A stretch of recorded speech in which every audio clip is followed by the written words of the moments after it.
फूल गोभी की नर्सरी कैसे तैयार करें। आप लोग देख रहे हैं हम अपने खेतों में आज फूल गोभी की नर्सरी तैयार करने जा रहे हैं और अभी बरसात का मौसम चल रहा है। तो बरसात में वह कौन सा मेथड होता है जिसके जरिए अगर आप लोग नर्सरी तैयार करते हैं तो उसमें रोग कम लगते हैं। तो ये सारी डिटेल हम आप लोगों को इस वीडियो में देंगे कि आप लोग बरसात में अगेती फूल गोभी की जो नर्सरी होती है इसको किस तरीके से तैयार कर सकते हैं। आप लोगों को हम बताते चले कि जो 1 एकड़ का एरिया होता है, अगर आप लोगों को 1 एकड़ में फूल गोभी का पौधरोपण करना है तो इसके लिए आप लोगों को 100 ग्राम बीज की आवश्यकता पड़ती है। डिपेंड ये करता है कि जो आपके बीज का जमाव है यह किस तरीके से आ रहा है और जो आप पौधरोपण करेंगे यह कितनी दूरी पे करेंगे। तो वैसे अगर हम बात करें तो 80 ग्राम से लेकर के 120 ग्राम 1 एकड़ के लिए आवश्यक होता है, लेकिन औसतन 100 ग्राम बीज की आवश्यकता पड़ती है। अब यहाँ पर जो बीज डाला जा रहा है इसके लिए जो जगह चुनी गई है वह 30 फीट लंबी 30 फीट चौड़ी चुनी गई है, क्योंकि अगर आप लोगों के पास 100 ग्राम बीज है तो आप लोगों के पास इतनी जगह अवश्य होनी चाहिए। जब आप लोग नर्सरी के लिए जगह का चयन कर रहे होते हैं तो ऐसी परिस्थिति में बरसात में आप लोगों को उस जगह का चयन करना चाहिए जहां पर जो बारिश का पानी है यह नहीं लगता है। अगर बारिश का पानी लगेगा तो ऐसी परिस्थिति में जो आपकी नर्सरी है यह खराब हो जाएगी और जो आपका अगेती फूल गोभी का प्लान है यह पूरी तरीके से खराब हो जाएगा। इसके साथ साथ जो आप बीज खरीदे हैं उसका भी आप लोगों को घाटा होता है, तो आप लोगों को इस चीज़ का विशेष ध्यान रखना चाहिए। अगर हम बात करें नर्सरी की जो मिट्टी है यह कैसी होनी चाहिए। देखिए, जो नर्सरी की मिट्टी होती है यह चिकनी एकदम नहीं होनी चाहिए। दोमट है, बलुई दोमट है, दोमट मटियार है या फिर आपके पास काली मिट्टी है, तो ऐसी मिट्टियों में आप लोग नर्सरी अच्छी तरीके से तैयार कर सकते हैं।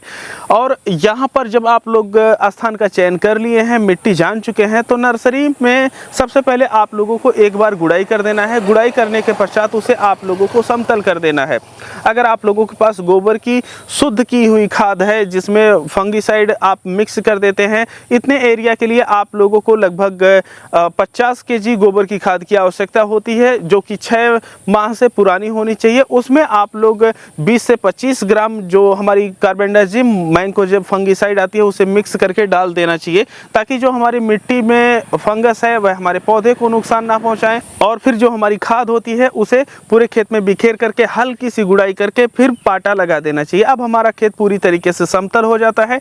समतल होने के पश्चात अब जो हमारी बीज है इसको हम अपने खेतों में डाल सकते हैं। बीज डालने के 2 तरीके होते हैं। एक तो तरीका होता है जैसा कि आप लोग यहाँ पर वीडियो में देखे हैं। अगर आप लोगों के पास अनुभव है तो आप लोग इस तरीके से डाल सकते हैं। अगर अनुभव नहीं है तो इस तरीके से डालेंगे तो कहीं पर बीज ज़्यादा कहीं पर बीज कम हो जाएगी, तो काफ़ी ज़्यादा समस्या हो जाएगी। तो अगर आप लोग नए किसान हैं तो एक बीज जो है 1 से 1.5 इंच या 2 इंच की दूरी बनाते हुए भी आप लोग लाइन से रख सकते हैं। काफ़ी किसान इस तरीके से करते हैं, लेकिन यहाँ पर जो डाला गया है एक अंदाज के हिसाब से डाला गया है कि सब जगह जो बीज की मात्रा है यह बराबर पड़ती है। यह जो बीज होती है सरसों के दाने की जैसी होती है। तो जो सरसों की खेती करने वाले किसान होते हैं या जो सरसों की बिजाई लोग करते हैं उनके पास अच्छा अनुभव होता है कि छोटी बीज को बराबर मात्रा में पूरे खेतों में कैसे फैलाते हैं, तो उनकी भी आप लोग हेल्प ले सकते हैं। तो जब आप लोग पूरे खेत में बीज फैला देते हैं तो इसके बाद आपके लिए ज़रूरी हो जाता है कि उसे जो मिट्टी हमारी होती है सूखी हुई उसकी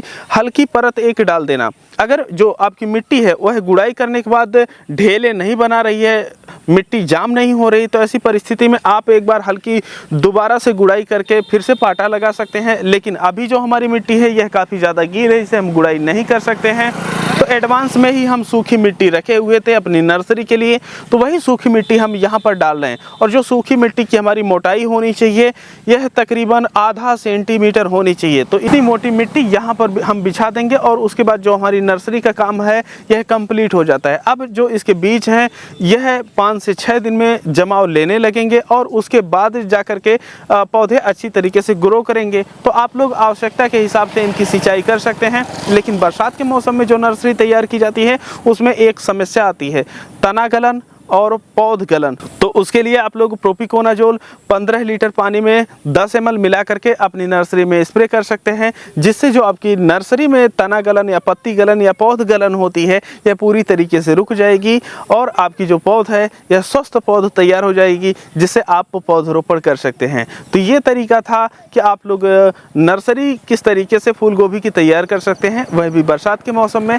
अगर आप लोग खेती बाड़ी से जुड़ी हुई अपडेट हमेशा पाते रहना चाहते हैं तो अगर आप लोग फेसबुक पे देख रहे हैं तो फॉलो करें, और अगर आप लोग यूट्यूब पे देख रहे हैं तो सब्सक्राइब करना ना भूलें। बाकी हम मिलते हैं आप लोगों से एक नए वीडियो में, तब तक के लिए चलते हैं। जय जवान जय किसान।